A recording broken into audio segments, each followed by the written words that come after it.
know, just let me That clock keeps ticking like a metronome in my Ladies and gentlemen, welcome to the Tell You What podcast. It's Sunday night and it's live with me, Jomar, Aleavey, and my wonderful co-host, Talal, Jomar. Talal, how are you keeping? I am doing great, Sean. Nice weekend, a good week, and all's good. Arsenal 3 points on the board. We are back. So this week on the live stream coming up for you, we have a treat. Me and Talal's in good form. Obviously, Arsenal won, as he mentioned. We both actually went to go see the Gladiator movie with starring Paul Mescal, which we're going to talk about in a quick minute. Later on the show, we've got coming up lots of sports talk. We're going to be talking about Darren Till, Tommy Fury. Did anybody ask for that fight? I don't know, but we're getting it delivered to us anyway. We're going to break and all that down. Our Man City in the mud. Pep Guardiola signs a brand new 2-year deal. I think he might get let go. But again, we're going to talk about all this later on in the show. And United, well, look, we're not the overlap. So here's all we will say on it for now. United are still shite, and the Glaziers are to blame. So we're gonna get into all that and a lot more as the live stream goes on. But most importantly, to start off the live stream, we always like to touch on how was our week. Tal, how has your week been? Are you well? What have you been up to? Week was good. Week was good now. I'm not gonna lie. I had a relatively quiet, sort of standard enough week. Flat out in rehearsals at the minute. When you're doing a play, the start of rehearsal, like when you start rehearsing, it's always the best crack because you're sort of finding your way into the character, and it's just good fun. My weekend was eventful, very eventful. Friday night, had a gig down in the Lansdowne Hotel. Shout out Paul McAlinden, Comedy Hub NA, absolute wonder guy. That's a great gig, by the way. I had a good time down there, class time, Saturday. So I said to myself, you know what, Sean? I said, you know what, Tal, you had a decent enough quarter in your job. We got a nice wee Brucey bonus now, not having too colossal. Show me the money. Show me the money. I went, Tal, you know what you need in your life? A VR headset.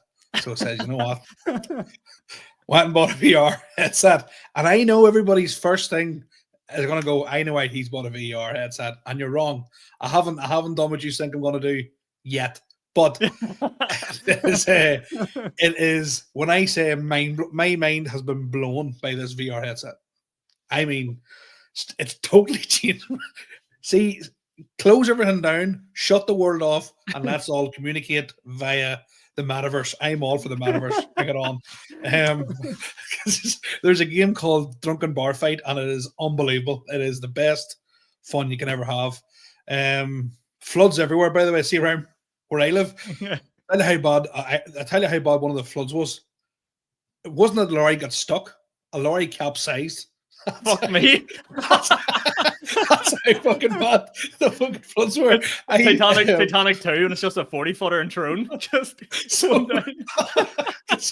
so Saturday morning, right? I didn't even know what all this rain had happened.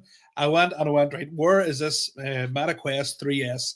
Where is it available? I have no time to wait for it to be delivered. Yep. Oma. So I said, I goes, Claire, go you do what you do. Me and the Cubs going to Oma. Put him in the car, not joking. It's the ropiest journey of my life, like, because that main Ballygoy line was just floods everywhere. Got to Oma, got the MetaQuest 3. I was like, you know what, right, time to get home. Put it back in like Google Maps. That road was closed. Had to go through the back roads from Oma to Cookstown, which is through like the Spurns. The roads weren't gridded. Talal's a careful driver. I had special cargo in the car. My wee lad was in it too. You know what I mean? It was just like, you know what, have to take my time here, right? Oh my god, it took me about 3 hours to get from my house to Oma and back again. It was a nightmare, and then put the Christmas decorations are up. Sean. Holy fuck! What a week! What a week! You can tell you're full of joy because you've left actual reality. That's why you're in the virtual world now. And look at the smiles. You've never seen you so happy in my life. So we all know this, and that's how much you hate life. So this is great for you. I'm delighted. The 2 kids are going mental. My woman shouting at me. I have the headset. I'm going here. I'm not in this world anymore. I am sitting. I'm in some fucking planet playing ping pong with some freak from Spain. I've gone. Mine's gone. You're back in your athlete days. You've like transported into like into what you always wanted to be. You're like, I'm a fucking pro tennis player here. This is unbelievable. Full head of hair, everything. But you know what? I sort of went, right, don't make it too unrealistic. So now I didn't give myself my own body. I sort of a wee bit of Christmas pounds on, just say. But I didn't. Right, okay. I didn't give myself a full head of hair. I'm not gonna lie. You did, yeah. Full afro. Like, are you like your pro clubs player? Do you like the blue and pink on one arm, the afro? Big sunglasses and all. But no, yeah. So that's been my week. Virtual reality is the way forward. I'm telling you. So what games have you been playing on? You just played the bar fighting game on it. The bar fighting game. It came with Batman Arkham Knight, which is unbelievable. Here, I'm a 35-year-old man and living in the rural Tyrone. The fact that I can be in my living room go to the bar and be fighting crime in Gotham, Sean, I'm telling you, my mind is blown by this thing. A quick query, because it's not something I'd be in the market for a virtual headset. How much would one of these MetaQuest sting you? Right. Well, here's the thing, right? So cheaper than I thought it was going to be. Now there's the MetaQuest. Yes. So I would say about £200 for one of these yokes. Well, you're not a million miles off it. Right. Okay. So the MetaQuest 3 is $470. So I went, you know what, Talal, that's a bit. Yeah. In case, because like the novelty's gonna wear off by next week, Sean. That's the real bit of the thing, right? So I went, I don't want to. So the 3S, which is essentially the same thing, only the graphics aren't as good, was $275. So fucking hell, it's not too bad. Like, it's only brand new out. Like, yeah, it's good. I'm $275 to get away from your demons. That seems like a pretty good deal. Like, there's people going on the drink, there's people doing drugs. You're sitting there with the goggles on you in your living room, living a good life. I'm happy for you. I'm doing that, but virtually. So yeah. Wait, see, tune in this time next week. Dave, me and Talal in like the MetaQuest. You can come to Norway Comedy Club in the virtual reality. You can come to fucking. It is. You can go to the pub. I'll have it all locked down. Well, I get Lavry's. Lavry's is going to be in virtual reality next week. Talal's going to be headlining his own gig. Here, I'm telling you, finally. Yeah. I'm just going to insert myself into the comedian's box and just like, there you go. The Middle East beast isn't actually going to be in the moist. It's just going to be a hologram of you on the stage. And you're sitting at home just fucking not even having the move. Yeah. So that's been my week, Sean. It's been great. What about yourself? How you been doing? Touching on money, we were chatting before the show, but what we're going to talk on, and I forgot to mention this to you. I'm back from the pits of despair. I was 6 feet under. I was buried. I've been financially broke. Started a new job. Jobs don't pay that well. You're still financially broke. But the good news this week, cryptocurrency is back, baby. We are. We are back. And here, the reason you haven't heard much about it and me talking about crypto is because I put in a good chunk of money. Let's just say 2 or 3 MetaQuests were put into crypto black today, right? Yeah. And basically I had no MetaQuests for a while there. Absolutely. I didn't even have the head strap of the MetaQuest. And Donnie Trump got elected and cryptocurrency and Elon Musk are back. We are back. Oh, yes. Now, delighted for you. And I'll say this. I first bought crypto back in COVID times, and I actually went and made sure I got like proper financial advice on it because they are very volatile, they go up and down. So obviously, went to the most qualified person at the time to talk about it, which was at the time 16-year-old brother, and he was educating me and all. And at the time, it was lockdown. It was a different time. We all it was the good times. We were living in the good times. Yeah. And I invested a bit of money in, and then after that, me and him, once it all crashed, I went to him. I goes, we don't speak this ever again. At the time, we were all like, we are so rich, and then like, we never speak this. And then out of nowhere, like I tell you how bad it was. Like the app that I had, I checked when I last logged into it, and it was 2.5 years ago to check how much money I had in it. So I would say I'm near back even, which was a fantastic win from where we were. That is very good. So you just got we were the equivalent of like Rangers and Sevco. We were like put out of the leagues. We had nothing. We were bankrupt. Like we had nothing, and we've come back up. We haven't quite beat Celtic to the 10 in a row yet, but we're going in about a year or two. We're going to stop 10 in a row, I think. So are you gonna invest more, or just let it play, or what are you gonna do? What's the hard-headed Aleavey advice here? I consulted my financial advisor, who's now my 18-year-old brother. It's 2 years now, right? So consulted with him, and he said, hold. So I'm just holding. I'm not investing anymore. To be honest, I don't really have money to invest at the moment. This is it. I'm going all in. So I'm going to hold for now. And anyone that hasn't bought crypto before, get on the train now. This is the time. This is not financial advice for me. I'm just saying, if you buy more, my money will increase. So just you get in now and buy loads, so I'll make even more money. And this is my game plan. I'm going to hold on. This is what I've genuinely think doing. I'm going to hold on till Donald Trump gets sworn in. I think it's like around the 20th of January or something like that. I think the day he gets sworn in, it'll go fucking mental. I don't know why. I just think that's a crazy day. And people will be sitting at home on their laptops. So that should be a good day. And I'm going to sell in probably early January. And then I'm going to move country. I'll probably see myself Jamaica, Barbados, somewhere nice with all the millions that I've made. Yeah. Sean, I'm going to tell you something. You don't need to do any of that. Get yourself a headset. Yeah. Your headset. I go to Jamaica right now. We're gonna have VR. By the time I sell my cryptocurrency, we're gonna have VR headsets for all our patrons. All three of them. Right? We're gonna be on there and we're gonna make an absolute bank. So that was the start of my week. What else did we do? On Tuesday with RB Comedy Club, great night's crack. We had like 5 brand new people all sign up. Excellent. All brand newcomers. It was loads of fun. While I have people talking about that, actually, we'll have more upcoming events coming. We've got like 2 more open mic shows. So there's one this week, one the start of December, and then we've got Kill RB Comedy Club, which is going to be like the Kill Tony format on the 3rd of December, and then on the 15th, I think, of December is a Tuesday.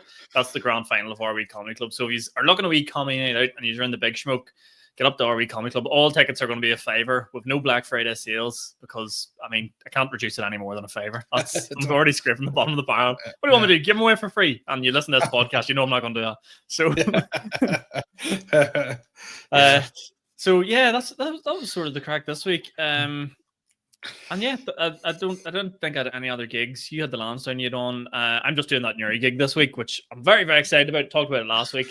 Might retire afterwards. And I'm gonna let you all know. Tune in next Sunday to find out how that goes because I'm a little bit nervous. I'm nervous. I'm getting a joke. Is it your boy Skinner is just like I'm not nervous. I'm starting to get a bit nervous. Not gonna lie. Yeah. Because I like AMCing, right? I like AMCing in small rooms where you can reach out in comedy clubs. But see, this is like a theater. Do you know what I mean? This is like a proper like high stage. You're disconnected from the audience. They're in the theater seating style. So I'm like, can you even crowd work people in that environment? Or do you just sort of like keep it ticking? Do you know what I mean? I sort of think you probably could, but you almost need I know nothing about MCing, but I know if I was especially if I'm at the back, to make you feel involved. And I think you do it. If you're in a big room, sometimes when somebody's MCing, they don't repeat back what the person has said. Oh, yes. So I don't know. You don't really understand what's happening. But I think you do that. Yeah, you do. And then sometimes another wee secret of trade. If you do that, it gives yourself an extra second to think of what you're going to say back to them. Do you know what I mean? It's like, what do you do for work? Oh, I'm a fucking pigeon racer. You're a pigeon racer, and your brain's going, what the fuck do I do with this? There's comedy advice, crypto advice. Sean has it all. This podcast has it all. Tell you. Stick with me, guys. You'll go far in life. You'll go very fucking far and absolutely financially broke. But yeah, is there anything else happened this week you want to talk about? Gladiator. Yes. Oh, I was going to say Gladiator. Fuck me, forgot we're on top of Gladiator. You went to see it last week. Yes, I went and seen it. Went with high expectations. Absolutely loved the first one. Yep. I went with high expectations and I wasn't disappointed. I really enjoyed it. 2.5 hours long. I seen the 2.5 hours and I there's going to be 30 minutes of bullshit in this, like stupid dialogue, and I'm trying to make it all cinematic and artsy. No, make it what it is. People just mincing each other, just ears. Give me it all. And it wasn't very much, there was very little of that sort of like reminiscent, sort of artsy. I thought it was excellent. I thought Denzel Washington's character was excellent. I thought Paul Mescal did the boy's bride. Yeah, I've thoroughly enjoyed it. Yeah, I thought it was class. I watched I've seen obviously Gladiator fucking years ago, but I watched it on the Sunday and then last Sunday and then went and watched it there Friday past. And that's the first time I've been in the cinema since I seen Once Upon a Time in Hollywood, I want to say. Was the last time I was in the cinema. So like I'm not a big movie goer, but I loved it. Yeah. I thought it was absolutely class. Because people coming out, I've seen a couple of reviews, people going, "Oh, didn't love it," or "There were sharks in the Coliseum. That's not real." Like that's, but I don't care. I don't want real. I want absolute ridiculous blood gore nonsense. It's like I've always said, John Wick, the four of them are People who call them shite movies are liars. It does exactly what it says. It's a one fella, unrealistic, kills 3,000 people armed with a fucking rubber and a sharpener, and it is just that's what the movie's about. Gladiator is about people fighting in here. Unbelievable. Loved it. Yeah, like, and I'm taking nothing. I'm not a movie critic by the way, by any stretch of the imagination, but I'm not taking away. This is a compliment I'm about to say, but it's going to not sound like a compliment. See, when I see Denzel Washington in a movie, I go, "That's Denzel Washington. That's the GOAT, right?" Even no matter what character he plays, right? And the character he plays in this is unreal. Like, he's a real hateful cunt, right? You learn to hate him.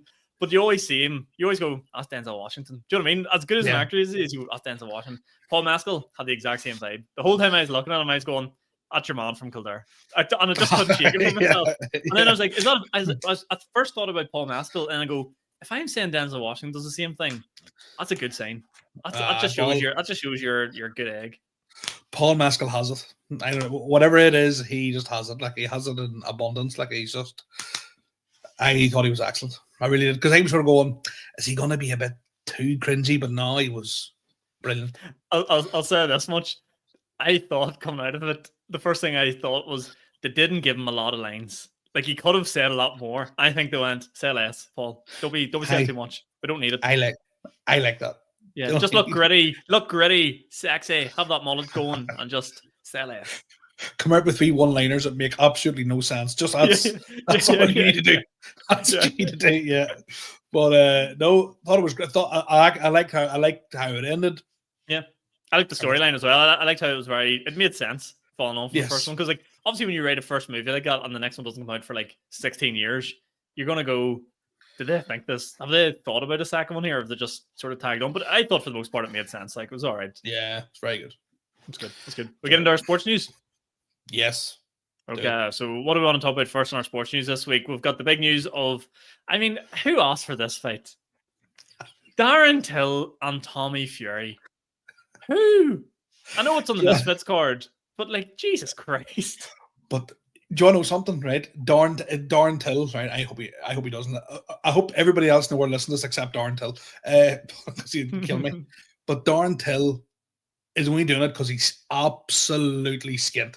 There's no reason for so that's the reason he's doing that. So it's like, but I actually think, and I actually used to like Darren Till, but I hate the way he's in the press conference going, "I'm going to boot you in the face." You're like, You're not.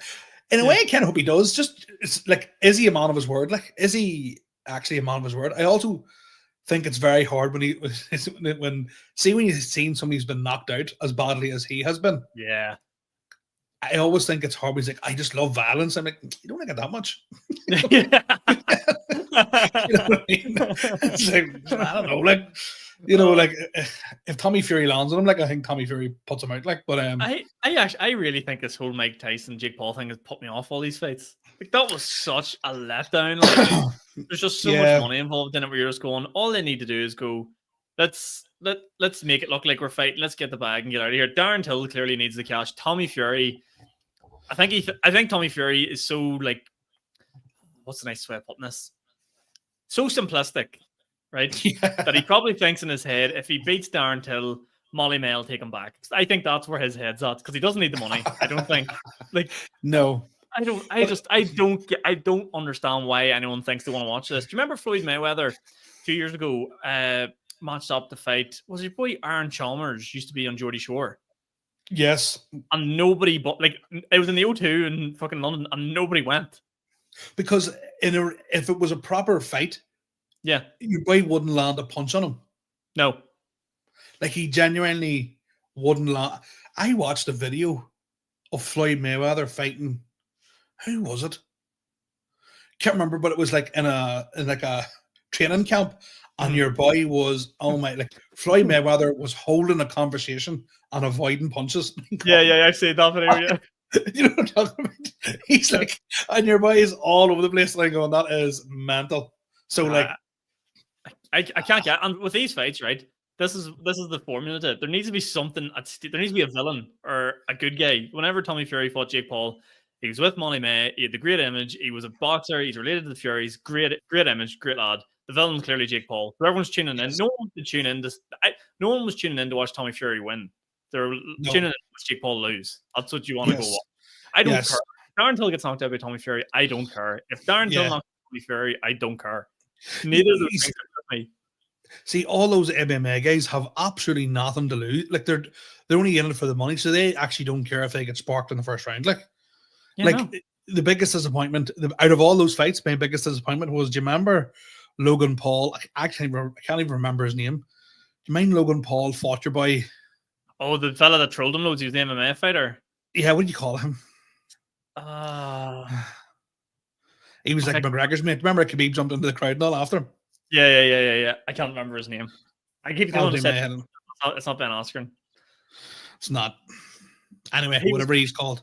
He was basically the guy you're talking about. He was known for being a UFC fighter, but he hasn't fought in like fucking 6 years. And then he fought Logan Paul in a boxing match. Yes. Tried to put him in a choke, a rear naked or a fucking leg lock or something like that at the end. Yes. And failed. Yeah.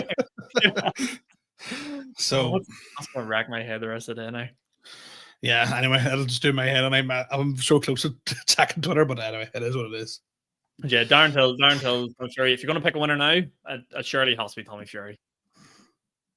Oh yeah, unless Darren, well, Darren Till's says he's going to kick him in the face or put him in a rear or some sort of hold or something, and then going, all right, okay, no. But that just shows how, like, I'm going to use the word simple again here, just to not cause too much offense. So how simple some of these people are. If he kicks him in the face, guess what happens? No money, Darren Till. That's in your contract. First thing going in the contract if I'm Tommy Fury's corner, no kicking, no biting. That's the first two things in the rules. Like, so I'm getting really bored of these like YouTuber sort of influencer fights. There needs to be something at the stage where I actually don't mind influencer fighting influencer because they're fighting for like a Misfits title or something. That's grand. Yeah. It's like watching it's kind of like watching soccer every year. That's where it's we're going, it's actually fun when you watch like retired pros play and they're decent, or else you just watch like what the sidemen do, just like YouTubers or influencers play football. But whenever you mix fucking Jill Scott, Ronaldinho, and fucking Chunks playing football, I'm like, this is getting mixed signals now. Like, this doesn't make sense. And then everyone's going, why did Ronaldinho not pass to Chunks? You're going, because he's fucking Chunks the YouTuber and he's Ronaldinho. Pass him either. So would you? Exactly. I don't know. Sakced's good for one thing only, and that's Robbie King banging them in every year. Ruthless Robbie King comes and just bangs in a hat trick as if he's still playing Premier League. Robbie Keane loves it. What a guy. We'll talk about some Premier League action then. Oh yes, Arsenal are back, baby. We are back. We are so back. We're going to win the league. It's unbelievable. You know something? It was good to get 3 points. Good to see Odegaard back properly, fit again. No red cards, no VAR controversy, just a routine 3-0 win at home. Lovely. Move on to the next one. I don't want to get too carried away, right? Martin Odegaard being back. I'm going to say it now. Martin Odegaard, best footballer in the world. Ballon d'Or next year. Easy. It's like, do you remember whenever, who was that guy who made his debut for Arsenal? He came over from, you'll know this, Barcelona or Real Madrid. He played his first league game. This was like 3-4 seasons ago. It was under Emery. Or maybe longer. Dennis Suarez. No. Was it Ceballos? Danny Ceballos. Danny Ceballos, yeah. It was given. Remember Danny Ceballos' first game at Arsenal, and everyone's going, he's the next big thing. Shite. He's brutal. Shite. But hated him. Odegaard, I hated him too. But Odegaard's a man. That was one of the best Premier League performances I've ever seen in my life. Him so and Ethan and Murray. What a baller.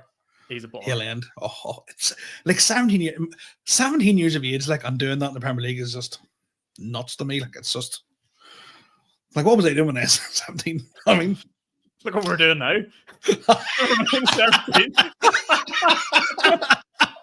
Oh, I get me that headset back. I need get me back to I can't wait to get back to my virtual world. I'm not gonna lie. I need it back.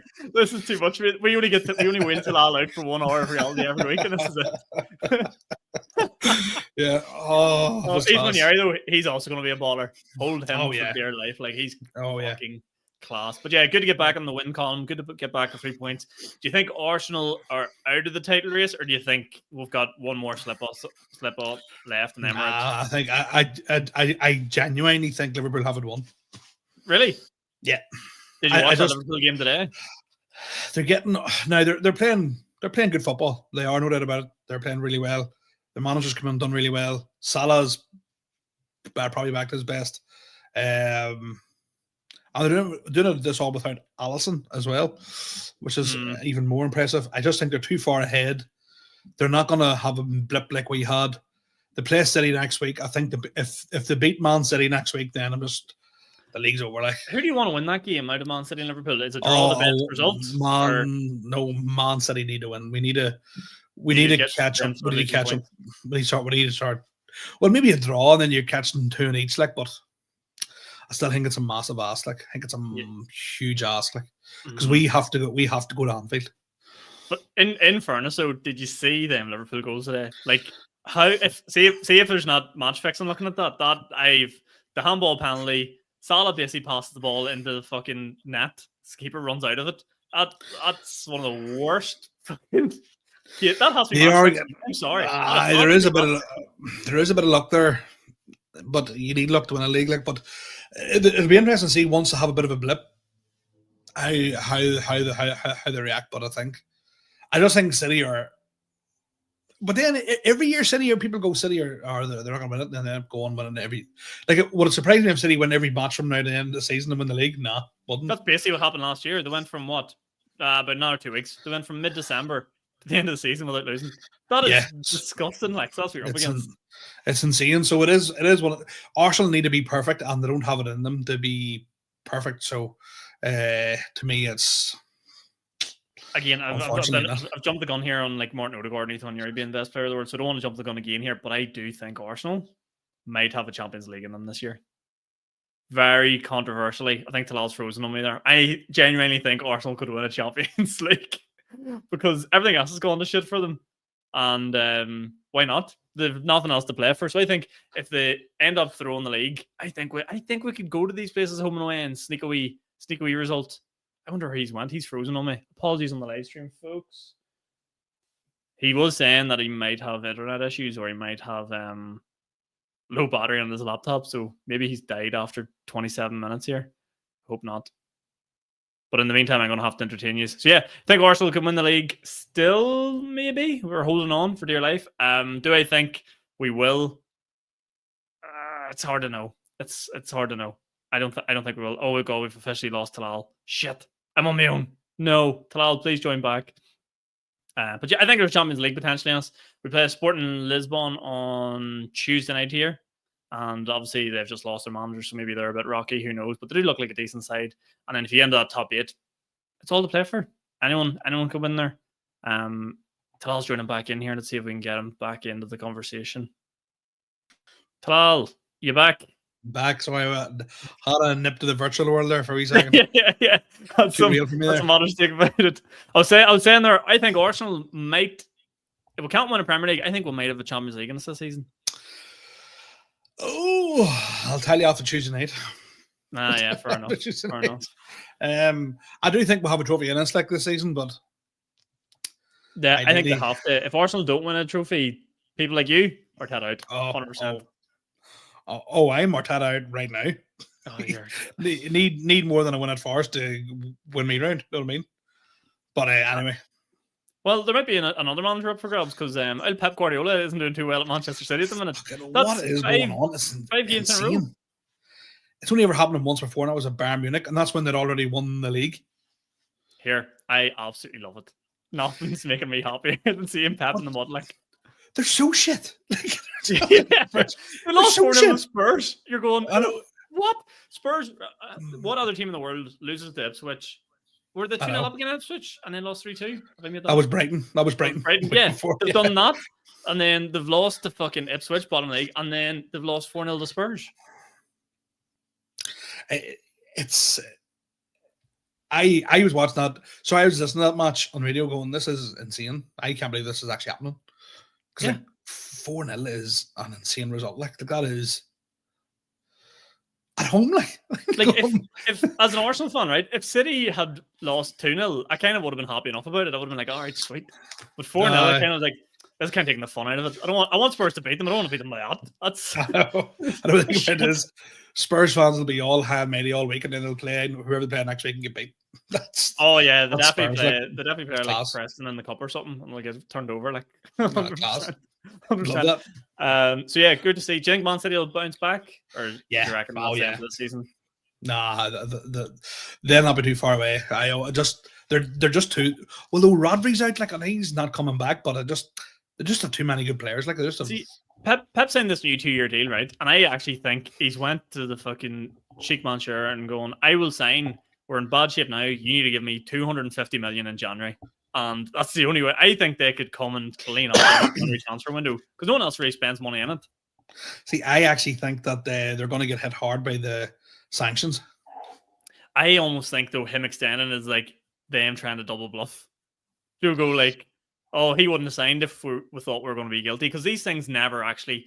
Usually, what I think happens is they don't actually go all the way with the charges and the allegations. They have a settlement. Man City, it's like everyone had to come forward and go, look, here's what we've actually done, and then we'll sort of not make the fine as heavy. But because Man City have dug in and went, hey, innocent till proven guilty, come at us. I dare you to, right? And they've kind of went, right, we will. And then usually somewhere between like the actual like final decision, there's like an agreement made. But I think I don't think they'll get done. I just think they've too much money. I think they'll bribe their way out of this too. Why not? Yeah, I think they'll get a fine. They'll get like a couple million of a fine. I almost don't want them to lose loads of points, because like if that was going to happen, I would have rather it happen last season. And we exactly. If they're going to lose points, I want us to benefit off it. I don't want Liverpool to benefit off it. But to me, it should be like, right, you aren't allowed to sign players for like 5 years. Yeah. 100%. But they had found a way around that. I mean, they're high. Them sheiks, they know they're They know Manchester City, they would literally move the whole club to Dubai, and to be honest with you, it wouldn't make any difference to their like attendance figures. It'd be the exact same. No. Sweet. Probably you'd actually have more people going. Yeah, you would. Yeah. That would actually be fast. Staying in Manchester United, first game under the new manager, Roberto, what is his name? Amarim. Still shade, as you said, sort of at the top of the program. Our guy Paul McLennan comment, what do you think on Ruben Amarim? I'm not prepared to go through another year or 2 years of conversations, listen to every ex-United pro, every United fan, blah, blah, blah. United this, United that. They're terrible. Rashford's a good player. Should go play for a different team. I will die on that hill. Come to Arsenal. Oh, yeah. Time for you to come back, right? Come over to Arsenal. Bruno Fernandes, absolute yap. He's the problem. Get him out. I don't care if he's the most talented footballer at United. Get him gone. Why does everyone love Bruno Fernandes so much? He's like Ozil in Arsenal a few seasons ago. No, hang on. Great player, but he's just not suiting that team at that moment. Arsenal was as much a problem for Ozil as Ozil was for Arsenal. Like both of them, it was not a match. It was the wrong timing for both parties. Ozil was my guy. Yeah, but it was the wrong time for both parties. No, it wasn't. Arsenal done him bad. He was in the era. He just moved into that era where like you just can't have guys that go, I'm not running backwards for you anymore. He just crept over about 3 years into the end of his career. He was like, he fell into that wrong side of it. Now in this, name me one player in the Premier League now that doesn't run back. I know what you mean. But I could do a full podcast on Mesut Ozil. But I just think United, I've seen their lineup today, and I know they're still missing a player too. But when you have Christian Eriksen, who's on a second life now, and you have, you know what I mean, you have Casemiro, who like is a fantastic footballer. Like Casemiro is class, and he will produce class moments, but he's just they're not mobile enough. They're just not mobile enough. Like they're not for the way he wants to play. They're not mobile enough. I think Garnacho is good. Ahmad's good. I just think I think they're better than where they are in the league, but I think they're just I think they're just alright. Like, yeah, I just don't think they've made. I know they spent like fucking 1.7 billion, whatever they spent, but they just haven't made great signings. Until I actually think he needs to take a leaf out of the Arteta book and just raid out any weeds, whatever ethos, whatever energy he wants the club to have. If you don't have it, you can't play. I don't care if you're on a 7-year contract. We need to work something out here and get people out. but he set himself up for like not failure, but he's like, we have to challenge immediately. And basically, what I did was a couple of guys I know that Sport United basically took a screenshot of the headline that says Amram says we did challenge immediately, and then screenshotted them the result today. Go on, great challenge. Yeah. Won all of it. I mean that. So whatever. They are so poo. Like they're just. I just so think bad, United are. I just think United are just like. I love it. I love seeing them. Yeah, I do love it. I grew up in the era where United dominated absolutely everything on it. Mhm. The scars, the mental scars I have are as from United are unbelievable. So I hope they never win another game ever. I've actually agree with you on that. I agree. We'll move on. We'll move on to our final section of the podcast. So there's a couple of things I want to touch on. We've had awful weather in the country. I'm Celebrities back on TV, and there's been a lot of specials dropped this week, comedy specials. So Shane Todd dropped his special, Yes. they're on Friday. Willie Thompson dropped a special. It's actually out right now. Just released their Yeah. o'clock. I'm not going to say I've sat and watched it, but I assure you it's fantastic from any clips that I have seen. And then also, surprising one I didn't hear advertised, Mommy Banter, Serena Terry dropped a special as well tonight. Oh, I didn't know that. I must actually check it out. I've never seen her, so I'd like to. Yeah. So go check those out. But I wanted to ask you, based on those ones, what's your favorite special? If you have one, or do you have a few you would recommend? The second Kevin Bridges one. Is that the one with the big Kevin Bridges right behind him? Yeah, Kevin. Yeah, that one was. But is that the one with the house race bit? Yeah. I think that's peak comedy. That's unbelievable. Like it is. He's one of them. Like when you start off comedy, you go, who do you try and be like? And I was like, I'm gonna be like Kevin Bridges, like because he was just Kevin Bridges made me fall off a chair. Like I fell off a chair at Kevin Bridges, like laughing. He made me laugh that hard. Like, but yeah, his and Richard Pryor's live at Sunset Boulevard. I haven't seen that. Oh, Richard Pryor was unbelievable, and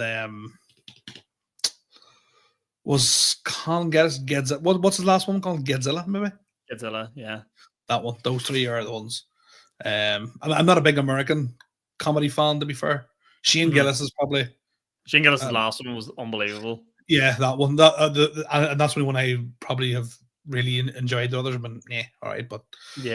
I watched Shane Todd's latest one, and it was great.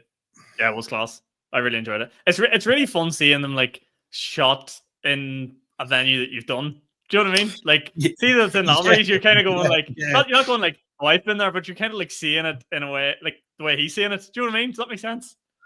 Yeah. So it is like it's almost like not that you're going to say you're going to achieve that level of success, but you're like, it makes it sort of gives you a wee bit more of an urge where when you're watching a special done in like an arena, you go, well, fuck, I'm never doing that. Like, yeah, exactly. That's right. I felt watching it, but it was really good. Check out Shane Todd's special. It's probably my favorite special he's put out so far. In fairness, like it was really, really good. Yeah. So I'm going to get on the William Thompson one and then Serena's as well.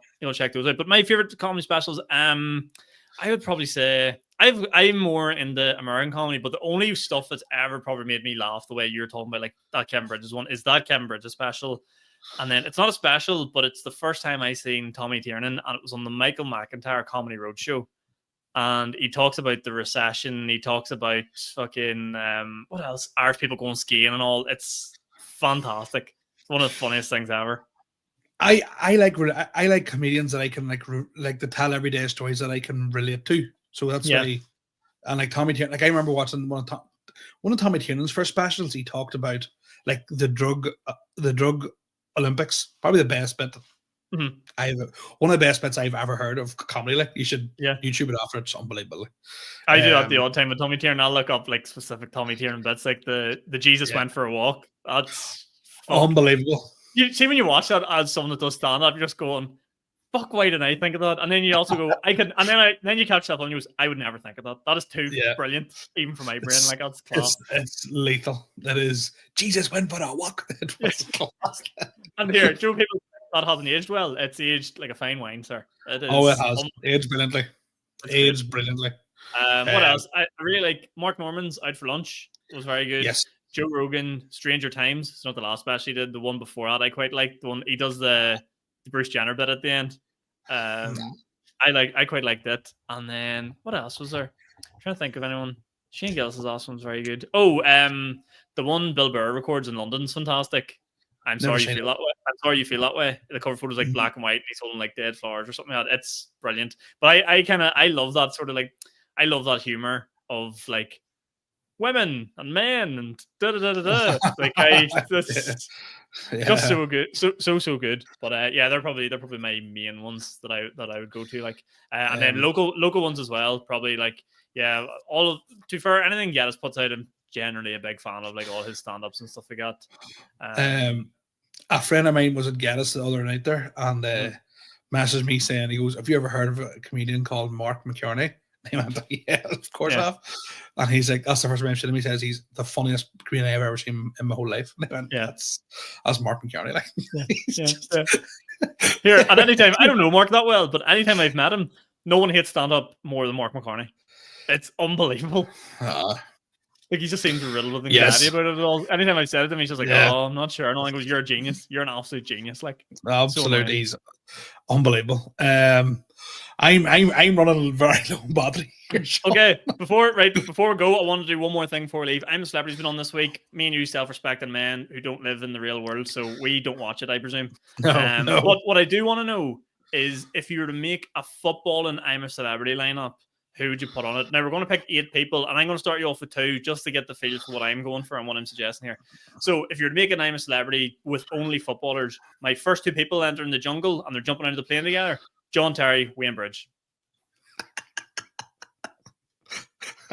That's where we're starting this off at, right? And tell me that's not already pick TV. Who are you on? That's already pick TV. So I'm going for an eating challenge. Right. Patrice Evra, Luis Suarez. Let's see. I go on next one, right? Next one. I'm going Roy Keane, Alan's Da. That's the next one. Who's next to? I'm gonna go Jimmy Bullard because I think he's a very funny guy, and Gary Neville because I just exactly. I just want to hear. I just need to hear those. Yeah. All right, I'm gonna give us one more each there. Who else would I want to put in? I love Thierry Henry. Don't want to see him in the jungle. Don't want to see Thierry anywhere near these two. Too much class. Too much class. Micah Richards, too loud. Can't have that. Too much good vibes. I want misery in there. Who else would I put in the jungle? I am gonna go for. Do you think you need like someone real dull, like someone like just real boring in there? Yes, like James Milner. Yeah, James Milner. Oh, we've officially lost Talal, but that's going to do us. We've got our last one in there is going to be none other than Mr. I think we've lost Talal. The last one's going to be in there is going to be James Milner, just to completely drag the vibes down, and Ant and Dak are going to absolutely hate him. So yeah, let us know who you would add in to your I'm a Celebrity lineup if it was only footballers. I think we've done a fantastic job there. But yeah, that's going to do it for this week's episode. Apologies for Talal dropping in and out and running away on us. I think his laptop's officially died there. So thank you for tuning in on the Sunday night. Hope you enjoyed. If you did, do us a wee favor and leave a like on the YouTube video. Subscribe if you haven't already. And see if you see any clips on the Tell You What YouTube, or in the Tell You What YouTube, or on the Tell You What TikTok, or the Tell You What Instagram. That's hard to say all the year. Do us a favor and give it a wee share. Really, really appreciate it. From myself, thank you very much for tuning in to the Tell You What podcast. And from Talal, I don't know, he's way back to the virtual world. I don't know what else to say. He's had enough of reality for this week. So see you all next week. Stay tuned. See you then. Goodbye. Good luck. See you all next time. Bye. Bye. Oh, just let me. That clock keeps ticking like a metronome.